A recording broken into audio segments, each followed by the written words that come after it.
था जवाब किसी और नूं देण दिओ कुटदे बहुत ने बड़ा मार देने अल्लाह दी कसम। मैं अपने हिस्से दी खा बैठा, मेरा भरा बड़ा सोहना है, वाल इन्ने सोहने ने, मेरी मासी भी घर खुश होएगी कि शामी वापस आएगा नौकरी करके। ना मेरे को इहो जिहे सवाल पूछो। या वो किसी को गोली मार देता और या वो अपने आप को गोली मार देता।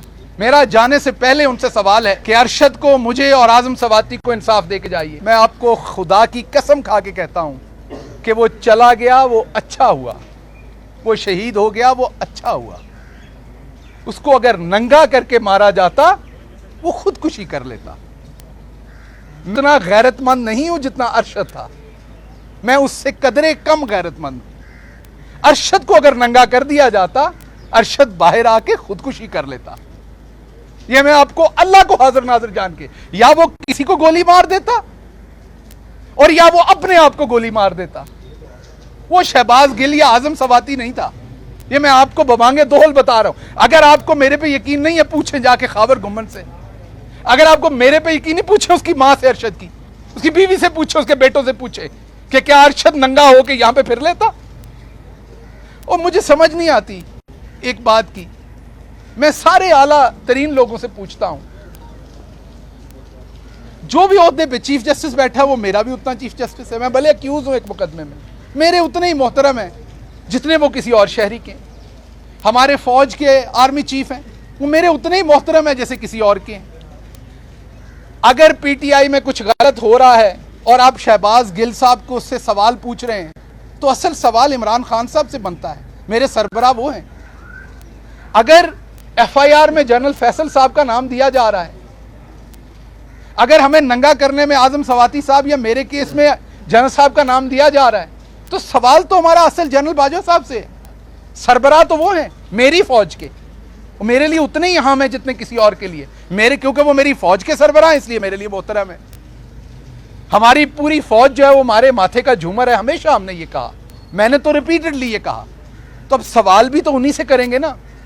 अगर हमें वहां पर कोई तकलीफ है तो सवाल उन्हीं से करेंगे ना। तो मेरी उनसे सवाल है कि वो इस टाइम अलविदाई मुलाकातें कर रहे हैं। मेरा जाने से पहले उनसे सवाल है कि अरशद को, मुझे और आजम सवाती को इंसाफ दे के जाइए। आप हमारे बड़े भी हैं, आप आर्मी चीफ भी हैं, आप हमारे बड़े भाइयों की तरह भी हैं, आप इस मुल्क के मेरे शहरी होने के नाते मेरा आप पे हक भी है। लेकिन ये जो अरशद के बारे में क्या सराहियां की जाती हैं ना कि वो ना जाता तो ये होता। मैंने जैसे पहले कहा कि जो हुआ खालिक ने ऐसे ही लिखा था, उसने और जीना नहीं था, क्योंकि जीने के लिए आपको थोड़ा सा बेशर्म होना पड़ता है हमारे जैसे मुल्क में। वो अरशद नहीं था। आप में से यहां खड़ा हर सहाफी दिल पे हाथ रख के बताएगा, कसम खा के बताएगा, जो कैमरामैन जो उसे एक लम्हे के लिए जानता है वो बताएगा कि वो इस मुल्क में जीने के लायक नहीं था। अरशद इस मुल्क के काबिल नहीं था। तो अल्लाह उसके दर्जात बुलंद करे। उसने जहां जाना था वो चला गया। जो बच गए हैं वो इंसाफ मांग रहे हैं, उनको इंसाफ दीजिए। मेरे से अक्सर लोग पूछते हैं, गिल साहब आप बोलते नहीं, आप चुप हैं। मैं चुप इसलिए कि आप मुझे दिखा नहीं सकते।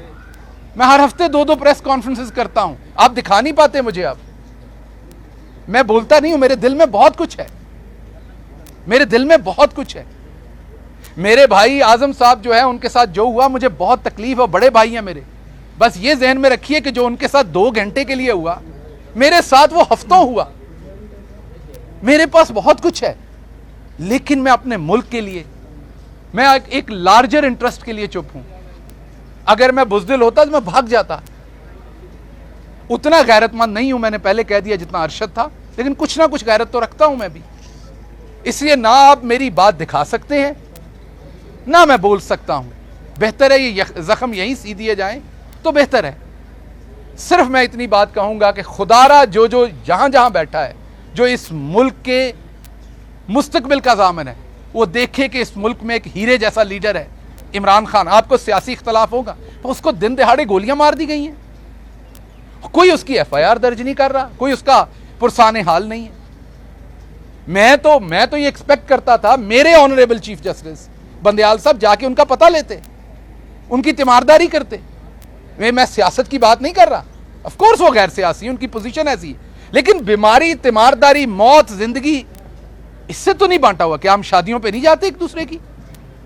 तो उनकी तीमारदारी करते, उनका हाल पूछते, उनसे सुनते कि हुआ क्या है, बजाय अदालत में उन्होंने एक स्टेटमेंट दी और पुलिस ने ऐसे एफआईआर दर्ज कर दी जैसे वो लावारिस हैं। एक तो खुशी भी हुई है कि आप बहुत अरसे बाद आपसे क्वेश्चन आंसर कर रहे हैं, क्योंकि हम कहीं नहीं मिला। फिर ये बताएं कि जिस तरह फैसल वाड़ा साहब ने बहुत सारी बातें उन्होंने इल्ज़ाम लगाए, पार्टी कुछ तो पार्टी से निकल चुका है, लेकिन अभी भी वो खान को जिस तरह आप लीडर मानते हैं वो भी लीडर मानते हैं। लेकिन आप ये मानते हैं कि जो गिल साहब बता रहे हैं कि उनके आगे पीछे जो कीड़े हैं या जो भी वो नाम देते हैं, बाकी इस तरह लोग हैं कि वो खान साहब को गला रहे हैं और पट्टी से दूसरी तरफ लेके जा रहे हैं। देखिए, जब मैं जेल में था तो फैसल वाडा साहब ने इस्लामाबाद के बहुत सारे मोतबर सहाफ़ियों को, आप कहेंगे तो मैं अलग से नाम भी बता दूंगा, मिलके ये कहा कि गिल साहब इस्टेब्लिशमेंट के एजेंट थे, कुछ को ये कहा कि वो CIA के एजेंट थे,